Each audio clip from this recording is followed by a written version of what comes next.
तो finally black clover का chapter 25 भी रिलीज हो चुका है एंड इस चैप्टर में हमें देखने को मिलने वाला है नोएल का एक और न्यू फॉर्म। प्लस इस चैप्टर में हमें ये भी पता चलेगा कि नोएल को ये फॉर्म मिला कैसे। एंड इस वीडियो में मैं ब्लैक क्लोवर के चैप्टर 25 का रिव्यू करूंगा, उसे एक्सप्लेन करूंगा एंड पूरा चैप्टर भी कवर करूंगा। तो हेलो दोस्तों, मैं हूं आस्था और एनिमे ब्लैक एक्स में आपका स्वागत है। तो चलो दोस्तों चैप्टर 25 को स्टार्ट करते हैं।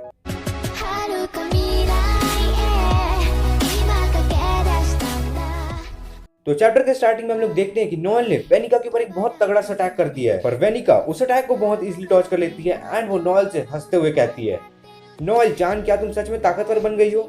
वैसे मैं बहुत ताकतवर बन चुकी हूँ, क्या तुम मेरे साथ सही से खेल पाओगी? एंड नोएल रिप्लाई देती है, तुम लोलो पेचिका के साथ ऐसा कैसे कर सकती हो? डोंट वरी वानिका, हम दोनों तुम्हें हरा कर रहेंगे। एंड यहाँ पास हम लोग देखते हैं कि नोएल के पीछे वाटर स्पिरिट अनडाइन भी है, जो कि पहले लोलो पेचिका के पास हुआ करती थी। एंड अब नोएल के पास वाटर स्पिरिट अनडाइन कैसे आई, ये हम लोगों को चैप्टर में आगे पता चलने वाला है। सो आफ्टर दैट ये चीज चार्लोट देख लेती है एंड वो ये देखकर बहुत ही ज्यादा हैरान हो जाती है कि नोएल के पास अनडाइन कैसे आई। एंड देन हमें पास्ट के बारे में बताया जाता है एंड ये वही टाइम होता है जब नोएल और बाकी सब एल्व्स के रीजन में होते हैं। सो वहाँ वो ड्राइड नोएल से कहती है, अल्टीमेट मैजिक सीखने से पहले तुम्हें एक ऐसे पावर की जरूरत है जिसे तुम पहले ही मास्टर कर चुकी हो। एंड नोएल रिप्लाई देती है, तुम ये क्या बोल रही हो? एंड तभी वहाँ वाटर स्पिरिट अनडाइन आ जाती है एंड नोएल उसे देखकर बहुत ज्यादा चौंक जाती है एंड वो अनडाइन को बोलती है, अनडाइन तुम सेफ हो, पर कैसे? और अनडाइन रिप्लाई देती है, मेरी पावर्स वेनिका के कर्स के कारण कमजोर पड़ गई है और इसलिए लोलो पेचिका के साथ मेरा कॉन्ट्रैक्ट भी अब टेम्परेरी डिसेबल हो चुका है, और अगर मुझे अपनी पावर्स वापस चाहिए तो मुझे किसी और क्वालिफाइड पर्सन के ग्रीमोर में जाना होगा, और वो तुम हो नोएल। तुम वाटर स्पिरिट से पोजेस होने के लिए क्वालिफाइड भी हो। वेल ऑनेस्टली मैं तुम जैसे एग्रेसिव और नॉइजी लड़की को नहीं चुनना चाहती थी और इसलिए मैंने लोलो पेचिका को चुना। एंड ये सुनकर नोएल बहुत ज्यादा गुस्सा हो जाती है और वो अनडाइन से कहती है, हाँ तुम ये क्या बोल रही हो? वो तुम नहीं, मैं हूँ जिसे तुम जैसी स्पिरिट नहीं चाहिए। एंड अब अनडाइन और नोएल लड़ना चालू कर देते हैं और वो ड्राइड उन्हें शांत कराते हुए कहती है, वेल अब तुम दोनों शांत हो जाओ, हम लोग आगे की बात करते हैं। सो वेनिका, जिसे आधे हाईएस्ट रैंकिंग डेविल मैगी क्यूलर ने पोजेस किया हुआ है, उसे हराने के लिए आर्केन मेजेस के अलावा और भी कई सारे रास्ते हैं। एंड दोस्तों ये तो हमें पता चल ही गया था बिकॉज चैप्टर 23 में ही मागरा ने दांते को डिफीट कर दिया था। सो आफ्टर दैट वो ड्राइड कहती है, अगर तुम्हें ऐसे कॉन्फिडेंस और डीमंस को डिस्ट्रॉय करना है तो वो सिर्फ स्पिरिट्स ही कर सकते हैं, जिन्हें स्कैंचरी कहा जाता है। मैं सही हूं ना अनडाइन? एंड अब नोएल बोलती है, अगर ऐसा है तो हमें सिर्फ आस्था के ऊपर रिलाई नहीं करना चाहिए था, हमें यूनो और कैप्टन फ्यूगोलियन को भी ट्रेन करना चाहिए था, क्योंकि उन्हें भी स्पिरिट्स ने पोजेस किया हुआ है। पर सबसे पहले अनडाइन, तुम्हें लोलो पेचिका को ट्रेन करना चाहिए था ताकि वो एज अ स्कैंचरी फाइट कर पाए, क्योंकि लोलो पेचिका की मैजिक पावर बहुत ही ज्यादा है। एंड अब अनडाइन बताती है, मैंने सबसे पहले हार्ट किंगडम की फर्स्ट क्वीन को पोजेस किया था और उस दिन के बाद से हम दोनों इस किंगडम के लोगों को प्रोटेक्ट कर रहे हैं, क्योंकि यहाँ के लोग मुझे अच्छे लगते हैं। एंड उसके कई सालों बाद मैं लोलो पेचिका से मिली। लोलो पेचिका के पास बचपन से ही बहुत ज्यादा मैजिकल पावर्स थी और उसके पास ऐसे स्किल थे जिससे वो हार्ट किंगडम की नेक्स्ट क्वीन बन जाए। पर लोलो पेचिका बाकी क्वीन से बहुत ही ज्यादा अलग थी, क्योंकि वो कोई भी ऑफेंसिव स्पेल नहीं सीख सकती थी और इस कारण से वो स्कैंचरी के लेवल तक नहीं पहुंच सकती। प्लस लोलो पेचिका बहुत ही ज्यादा काइंड है। एंड अब हमें एक और मोमेंट दिखाया जाता है और लोलो पेचिका अनडाइन से कहती है, मैं अभी भी क्वीन बनने के लिए डिस्क्वालीफाइड हूँ, क्योंकि मैं कोई भी ऑफेंसिव स्पेल यूज नहीं कर सकती। और अनडाइन रिप्लाई देती है, ऐसा नहीं है लोलो पेचिका, तुम्हारी काइंडनेस मेरी शान है। एंड ये सुनकर लोलो पेचिका शर्मा जाती है और वो कहती है, अनडाइन क्या सच में? एंड ये सभी चीज अनडाइन नोएल और ड्राइड को सुना रही होती है और अब वो आगे बताती है, मैंने अपने सेल्फिशनेस के कारण लोलो पेचिका को स्कैंचरी के बारे में बताया ही नहीं, और अगर कोई डेविल यूजर भी आ जाए या वेनिका ही लोलो पेचिका के ऊपर अटैक कर दे, मैं बस ये चाहती हूँ कि लोलो पेचिका फाइट से दूर रहे। मैं चाहता हूँ कि वो हमेशा इसी तरह काइंड रहे। पर अब लोलो पेचिका को कर्ज करके एज अ हॉस्टेज ले लिया गया है, क्योंकि मैंने गलत डिसीजन लिया।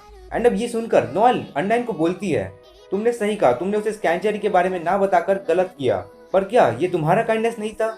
ये अनएक्सेप्टेबल है कि काइंडनेस दिखाना और किसी को लव करना गलत है। हम दोनों एक साथ घुल मिल नहीं रहे हैं, बट हमारे गोल एक ही है और वो है वेनिका को हराकर लोलो पेचिका को बचाना।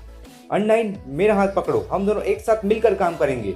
सो इन दिस वे नोएल को अनडाइन के साथ मिल गया। एंड बेसिकली अनडाइन चाहते थे कि लोलो पेचिका हमेशा ही काइंड बनी रहे और वो फाइट से दूर रहे। प्लस लोलो पेचिका ऑफेंसिव स्पेल नहीं यूज कर पा रही थी, इसलिए अनडाइन ने उसे स्कैंचरी के बारे में बताया ही नहीं। एंड मैं बोलूंगा कि अनडाइन ने ये बहुत गलत किया।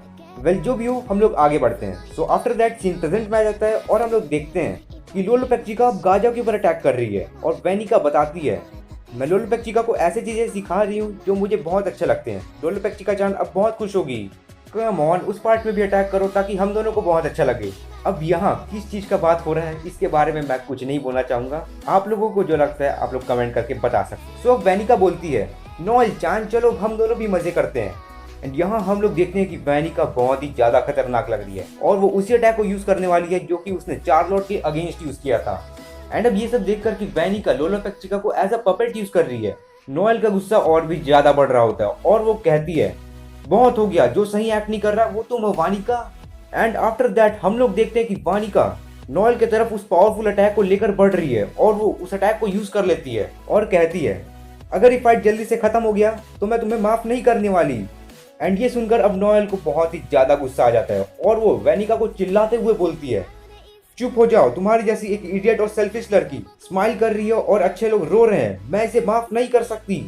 एंड देन आता है नोएल का न्यू फॉर्म एंड ये फॉर्म कुछ ऐसा दिखता है। एंड सच बोलूं तो ये स्पिरिट डाइव वाला फॉर्म ही है, लाइक आप लोगों ने यूनो को देखा ही होगा स्पिरिट डाइव यूज करते हुए, तो अब नोएल भी वही यूज कर रही है with the help of online. And जो चीज के लिए मैं सबसे ज्यादा कंफ्यूज हुआ वो ये है कि लोलोपेक्सिका ठीक हो पाएगी या नहीं। मैं ये इसलिए बोल रहा हूँ क्योंकि मुझे नहीं लगता कि वेनिका को हराने के बाद भी लोलोपेक्सिका का कर्स खत्म हो जाएगा।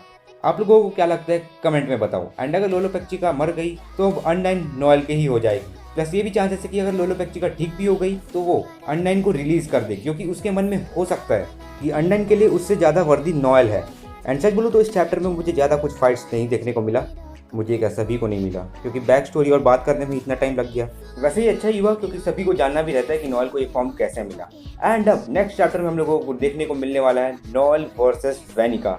एंड ऐसा मैं इसलिए बोल रहा हूँ because at the last Noel का न्यू फॉर्म आता है और वो कहती है I will exterminate you, and then ये चैप्टर वहीं एंड हो जाता है, जो कि बहुत अच्छा हुआ क्योंकि बहुत ज़्यादा लंबे लंबे चैप्टर्स आ रहे हैं। मतलब पेजेस ही इतने ज़्यादा हैं, मतलब 16-17 पेज, और उसको कवर करने में बहुत टाइम लग जाता है। और आप लोग भी देख सकते हो वीडियो कल नहीं आया, सैटरडे को नहीं आया, संडे को आ रहा है, क्योंकि कल मैं 3.5 घंटे तक वॉइस ओवर किया लेकिन कंप्लीट ही नहीं हुआ मेरा वॉइस ओवर। आज कर रहा हूँ मैं, संडे को कर रहा हूँ वॉइस ओवर। तो जो भी हो ये चैप्टर अब एक क्लिफ हैंगर एंडिंग के साथ एंड हो जाते हैं, क्लिफ हैंगर नहीं न्यू फॉर्म के साथ एंड हो जाते हैं। वेल जो भी हो आज के वीडियो के लिए इतना ही। और अगर मैं रिव्यू के हिसाब से बोलूँ तो रिव्यू के हिसाब से मैं बोलूंगा कि ये चैप्टर अच्छा था, बस इसमें फाइट की कमी थी। तो जो भी हो मैं वीडियो को एंड करने जा रहा हूँ। तो अगर आप लोग को वीडियो अच्छा लगा तो उस वीडियो को लाइक करना, नहीं लगा तो कोई बात नहीं डिसलाइक कर सकते हो। पर हाँ दोस्तों, मुझे इंस्टाग्राम पे फॉलो करना मत भूलना @animeblackx में, बिकॉज वहाँ पास आप लोग मेरे साथ बात कर सकते हो, जो चाहे पूछ सकते हो। तो इंस्टाग्राम पे फॉलो कर लो, आईडी है @animeblackx। एंड लास्टली चैनल को सब्सक्राइब कर लेना एंड अरिगातो गोजाइमास।